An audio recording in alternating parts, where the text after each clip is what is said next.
allez vous défendre.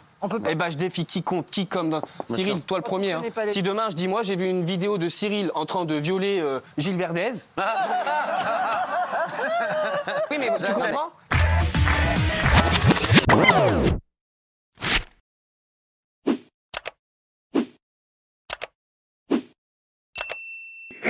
Deux hommes se sont introduits chez elle et ont mis le feu à sa maison.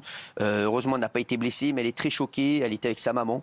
C'est un truc de fou. On a essayé de mettre le feu à ma maison. Ils ont mis le feu, ils ont mis de l'essence partout autour de ma maison. Déjà, Maëva, t'as quel âge, Maëva? 25 ans. 25 ans. Ça fait combien de temps que tu fais de la télé-réalité? 5 ans. Maëva, est-ce que tu es heureuse dans tout ce que tu fais? Ou est-ce que, parce que je sais que tu t'en prends plein la gueule aussi. Alors, je suis heureuse, mais c'est hyper compliqué parce qu'il y a le bon côté des choses. Mais il y a aussi le mauvais côté. Ça fait plusieurs fois que j'ai subi des agressions à Marseille. On m'a braqué. Tu habites à Marseille. Alors, qu'est-ce que tu as subi comme agression avant qu'on revienne sur ce qui s'est passé? J'ai déjà subi une tentative de cambriolage, un braquage. Et là, on a essayé de mettre le feu chez moi. C'était l'anniversaire de ma mère. Et on est sorti dîner au resto. Et après, on est parti boire un verre. Et là, il y a le service d'alarme qui m'a téléphoné en me disant qu'il y avait des gens à la maison. Je suis directement rentrée chez moi. Ensuite, il y a mon voisin qui m'a téléphoné en me disant qu'il y avait le feu chez moi, qu'il avait appelé les pompiers. Et en fait, au moment où, quand j'étais sur la route, il y avait une vidéo qui circulait où les gens qui ont fait ça, ils ont filmé, ils ont fait tourner ça sur les réseaux sociaux, ils m'insultaient. Et ensuite, j'ai compris qu'en fait, on était venu m'agresser chez moi, mettre le feu chez moi, quoi. Incroyable, parce que tu étais Maëva, et ce sont des gens... Alors, on va voir la vidéo qu'ils ont mis derrière, regardez. Tiens, fils de... T'es mort, hein? Ça fait quelques mois que je me fais menacer sur les réseaux sociaux. Et là, c'est vrai que ces derniers temps, vendredi, j'ai reçu... on m'a menacée. Et le lendemain, il s'est passé ça. Donc je ne sais pas si c'est cette personne, mais... Quoi, la veille? On m'a menacée, on m'a dit qu'on allait me tuer. Je te sens très triste. Ouais. Je suis stressée, je suis pas bien. Et ta mère, elle dit quoi? Ma mère, elle est pas bien, elle vit dans l'angoisse à cause de moi. Et ça me fait de la peine parce qu'elle subit ça à cause de moi. Mais parce que tu l'as mise dans tes vidéos aussi. Oui. Tu regrettes ça? Ouais. En fait, le truc, c'est que les gens, ils pensent qu'on est parti vivre à Dubaï par rapport aux impôts. Moi, je paye toujours des impôts. En France? En France, oui, bien sûr. Et en fait, c'est plus pour la sécurité.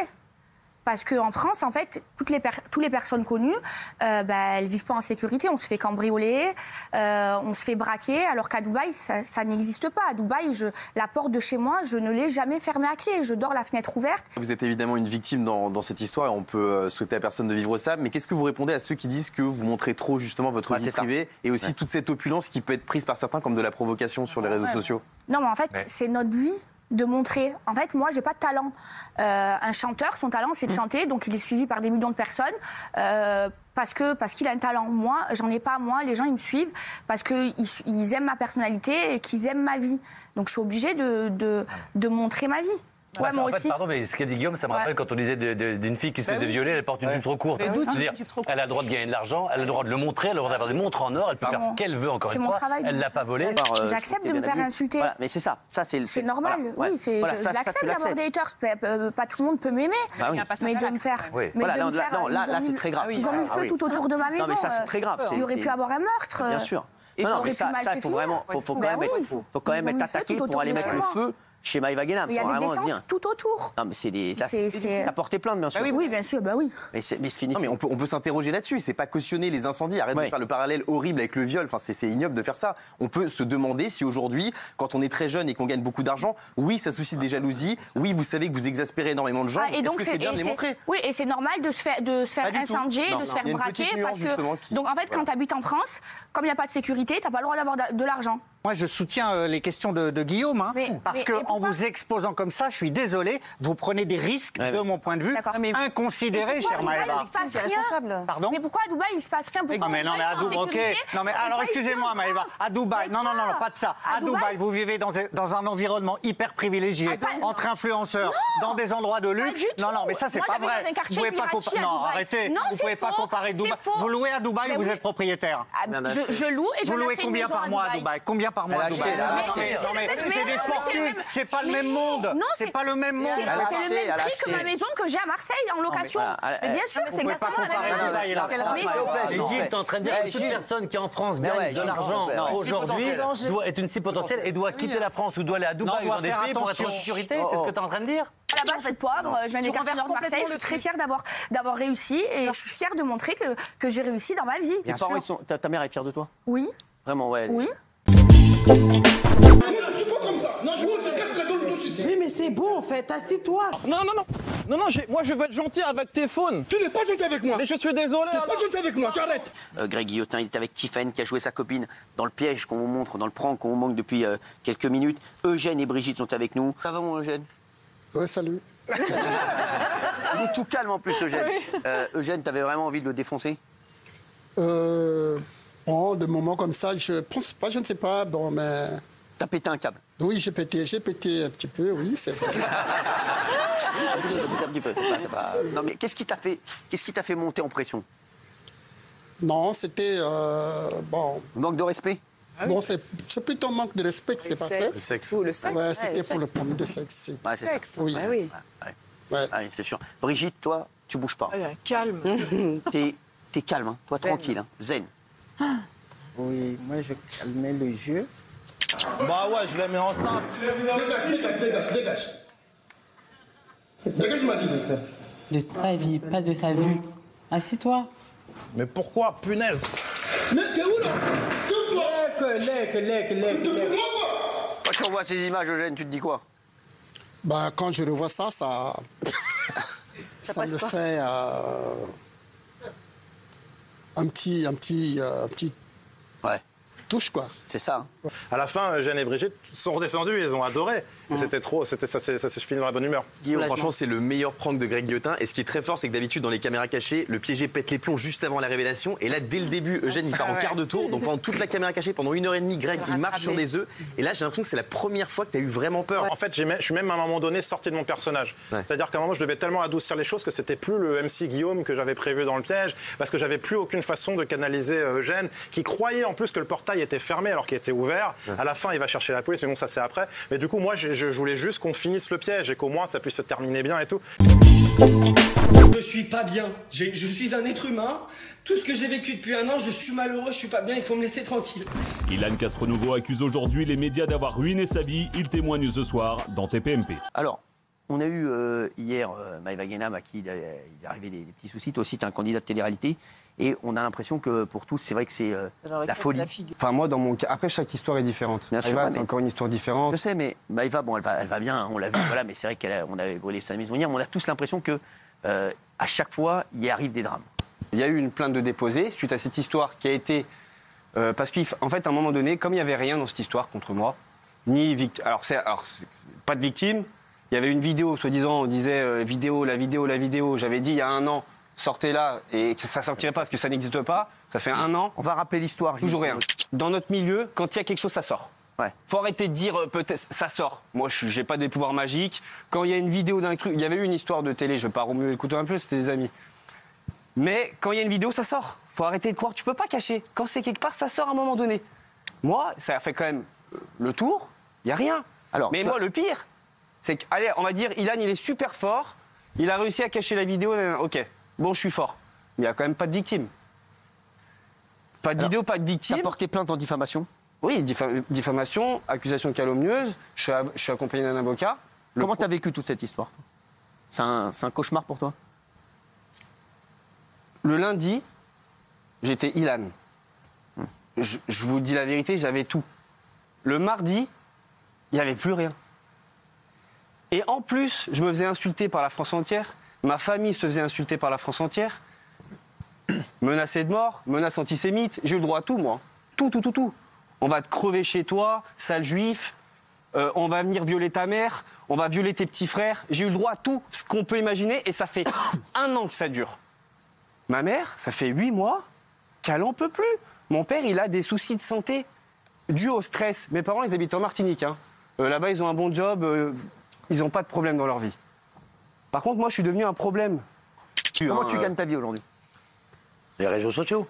Mais non, les réseaux, c'est fini. Je gagne plus ma vie avec ça. Ça fait 1 an. En 1 an. J'ai vu en Ferrari à Cannes. Oui, parce que. Non, c'est en Ferrari. Il buvait de la Ferrari. Pour la tête de ma mère que je l'ai vu en Ferrari en Martinez. Il sortait d'une suite en Martinez il y a un mois d'août. Tu as le don de remonter tes amis. Vraiment. Mais c'est vrai ou c'est pas vrai? Oui. Avec moi, je mens. Je vais t'expliquer. Non, c'est la vérité. Alors, dans mon malheur, c'est que toutes mes années de télé, j'ai coffré. Moi, j'ai pas dépensé mon argent. Voilà. J'ai payé mes impôts et j'ai pas dépensé. Ce qui fait que ça m'a permis de survivre. Après, survivre en Ferrari. Et vous savez quoi? Allez vous défendre. Eh ben, je défie quiconque, qui comme Cyril, toi le premier. Hein. Si demain je dis moi j'ai vu une vidéo de Cyril en train de violer Gilles Verdez. J'achète. Oui, mais j'ai la vidéo. Non, mais Cyril, j'ai la vidéo. Mais moi, je veux la voir, la vidéo. Oui, mais je suis le premier à vouloir la voir. Oui, mais tu comprends? Eh ben, toi, va te défendre de ça derrière. Je me suis retrouvé dos au mur, où à un moment donné, je vous dis la vérité, à un moment donné, c'était compliqué. Je pouvais plus payer ce que mon train de vie ne suivait plus. J'ai créé 3 boîtes pour m'en sortir. Tout le monde pense que je suis un branleur. C'est la vérité. J'en suis pas un. Je bosse vraiment, réellement. J'ai monté 3 sociétés et pas des sociétés. On dit ouais, j'ai fait. Non. Une société de transport. Je suis en train d'ouvrir un restaurant à Nice, un à Dubaï, et j'ai une société d'achat de revente de montres. Ah, c'est bien. Et la moitié est en France, où je paye mes impôts en France. Bien, du coup. Bien ça. J'avais pas besoin de ça. Et moi, ce que j'aimais, c'est pas ça. Moi, ce que j'aimais, c'est ma vie. Faut pas. Tu réponds aux gens qui disent que la fille qui n'a pas témoigné, c'est parce qu'elle a peur. Je vous donne un exemple. Il y a une fille qui a porté plainte suite à tout ça, parce que une personne l'a poussée à aller le faire. Je suis pas au-dessus de la justice. 7 mois d'enquête, une confrontation, 15 personnes interrogées, classées sans suite. Mais classées sans suite, pas pour manque de preuves. Classées sans suite parce que ce qu'on m'a reproché, c'est infraction non caractérisée. Ça veut dire que même si je l'avais fait, je l'ai pas fait. Mais même si je l'avais fait, c'est pas une agression sexuelle. Vous voulez croire? Ok, c'est votre. Je l'ai pas fait. Mais si vous voulez croire, croyez-le. Mais traitez-moi de gros porc, mais pas de violeur ou pas d'agresseur ou pas de truc comme ça. À la limite. Ilan, est-ce que tu as fait une tentative de suicide? Je vais vous dire la vérité. J'ai eu un moment. J'ai eu un vrai coup de mou. Ouais, j'ai eu un vrai coup de mou. Je peux aller bien 5 heures dans la journée, mais je vais voir une seule petite insulte. Ça va me tuer. Parce qu'en fait, c'est pas celle-là, c'est tout ce qu'il y a eu avant. J'ai pas le temps de comprendre que je reçois des coups très tranchants. La coupable présumée dans cette affaire, selon lui, une journaliste de télévision. Mais aujourd'hui, la jeune femme souhaite livrer une toute autre version et apporter de nouveaux éléments à cette histoire. Vous connaissez bien Sidney Oana, vous le connaissiez bien dans cette affaire? Ce n'est pas notre ami, c'est quand même important de le souligner. Vous dites notre ami parce que vous parlez de votre conjoint. Ce n'est pas l'ami de notre famille. On ne le connaît pas, ce monsieur. Ce qu'il a dit qu'il connaissait votre conjoint, mais en fait, pas plus que ça, d'après vous? Non, pas du tout. D'accord. Pas du tout. Sidney Oana affirme que vous pétaradiez autour du square et en bas de sa clinique. Pour vous, à aucun moment, il y a eu une nuisance sonore? Pas du tout. Et on le voit bien, comme le montre la vidéo, je suis en train de me garer. Je suis déjà à l'extérieur. Oui, pourquoi et donc là, Alors, je ne sais pas. Je ne suis plus dans la voiture. Pourquoi il ouvre la voiture, en fait? Je ne comprends pas. Je ne comprends pas. Nous avons 2 places de parking et les 2 places sont à nous. Donc, je suis garée à ma place. Là, c'est votre frère derrière? C'est mon frère qui sort de la voiture. Et donc, à ce moment précis, je ne sais pas pourquoi est-ce qu'il vient ouvrir la portière. Le moteur, il tourne? Le moteur ne tourne pas. Je suis déjà dehors. C'est quoi l'échange, là? Vous vous dites quoi? À ce moment précis, oui. Il a des propos très durs. Sur quoi? Sale négresse, on va vous faire sortir du square. Vous n'avez pas votre place au square. À ce moment précis, est-ce que vous voyez que je lui crache dessus? Est-ce que vous voyez que j'ai une attitude agressive?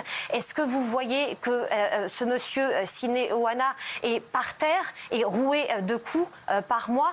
Pardon? Non. À aucun moment, j'ai une attitude agressive. À aucun moment. Au contraire, je dis à Brandon de fermer le portail, qu'on rentre à la maison. Il pousse sa secrétaire à plusieurs reprises.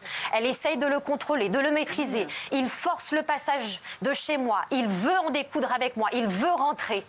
On est dans notre cour. On est à l'intérieur de ma maison.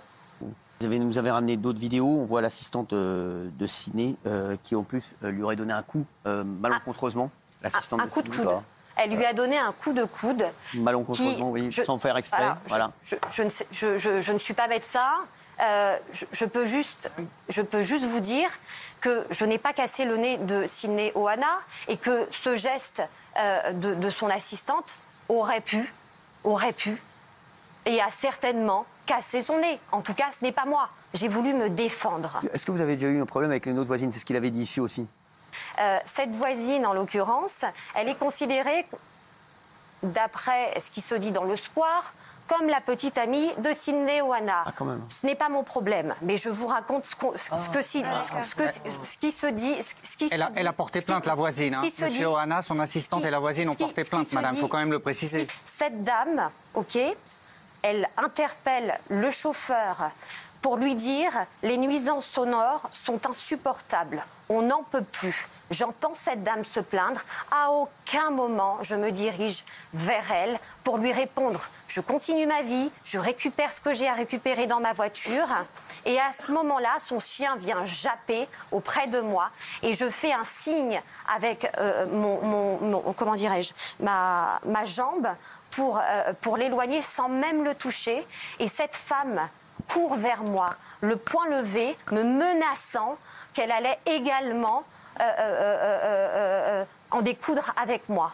Je suis venue ce soir en tant que témoin et agressée. Je ne suis pas venue vous raconter ma vérité, mais la vérité, car il n'y en a qu'une. Et concernant donc, la question que vous me posez, Cyril, Dr Oana en fait, n'est pas venu voir Madame Stevenson. Parce que c'est ce qu'on voit sur les images. Voilà. Et on le voit en fait qu'il essaie d'ouvrir la porte, oui. Parce qu'en fait, la cible première du Dr Oana, c'est la voiture, c'est le moteur, c'est le bruit. Il l'a même pas vu. C'est-à-dire qu'il est passé à côté, il l'a même pas vu. Et là, je le vois, donc je vois Dr Oana, Madame Stevenson suivi de son frère, juste devant la voiture. Et Dr Oana disait que le bruit, c'était plus possible. Donc les gestes qui montrent sur la vidéo, qui disaient, voilà, à l'étage, il y a des passantes qui se plaignent. Elle a commencé donc à nous cracher dessus. Donc je lui ai dit, mais en fait, vous nous crachez pas dessus. Là, je suis venue pour calmer les choses, on peut parler calmement. Donc elle ne voulait rien savoir, elle continuait à insulter, etc. Et c'est de là, après, Dr Oana, il s'est énervé. Et j'ai essayé de calmer. Moi, je me suis pris des coups. Ce que j'ai du mal à comprendre sur la version que nous a donnée le docteur, et là, je vois quelqu'un arriver, quelqu'un ouvrir une voiture et vouloir éteindre une voiture. Moi, si tu me fais ça, je vais dégoupiller. Tu rentres pas dans ma voiture pour éteindre ma voiture déjà. Tu n'as pas à faire ça déjà. Et après, je vois quelqu'un rentrer dans la maison de quelqu'un. Il y a eu une agression. Mais il y a eu une agression peut-être provoquée par monsieur le chirurgien. C'est peut-être lui qui a provoqué ça, en fait. Non. En fait, moi, je vous adore, mais vous êtes son ancienne salariée, vous êtes là, voilà, on ne sait pas si c'est un bon patron pour vous. Quel est l'intérêt de Rim de venir? Non, mais je ne sais pas. Le journaliste a évoqué un lien entre la dame qui aurait été agressée dans l'après-midi et le docteur. Est-ce que ce lien existe réellement et est-ce qu'il y aurait... Absolument pas. J'ai été témoin et agressée et on m'accuse d'avoir porté un coup de coude. Ah oui, le coup de coude. Oui, sur Monsieur Oana. Sur Monsieur Oana. Oui. C'est quand même un coup tranchant, il a eu le nez déplacé, il est ouvert. Donc c'est pas vous. Voilà. C'est clairement pas moi. Non. Nicolas, gérant d'un magasin à Forbach, vous avez fait énormément parler, vous n'en pouvez plus des vols, vous avez décidé d'afficher les voleurs sur les réseaux sociaux. Pourquoi vous avez fait ça, Nicolas? C'était un coup de gueule, un ras-le-bol pour commencer. Ouais, c'était vraiment... Pourquoi toi, tu t'es dit, j'en peux plus ça arrive régulièrement. Ouais. Ils n'ont pas peur de la justice, ceux qui font ça, et ils se sentent intouchables. Ouais. Bien souvent, ils sont intouchables. Donc tu t'es dit, moi, je vais les afficher. Voilà, on s'est dit, on va essayer de les faire culpabiliser, un peu de honte pour eux. Et, pour nous, ça a porté ses fruits. On a retiré la plainte, on a retiré nos images, on a récupéré nos articles.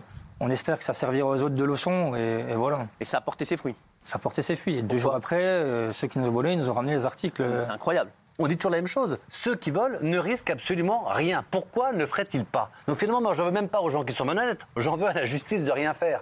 Donc évidemment qu'il faut en arriver là. C'est-à-dire qu'il faut encore on en arrive au fait que c'est à nous et nous-mêmes de faire justice. Non, tu ne peux pas prôner que ce soit à nous de faire la justice. En tout cas, c'est quelle société que tu proposes? Tu proposes donc une société qui ne change pas.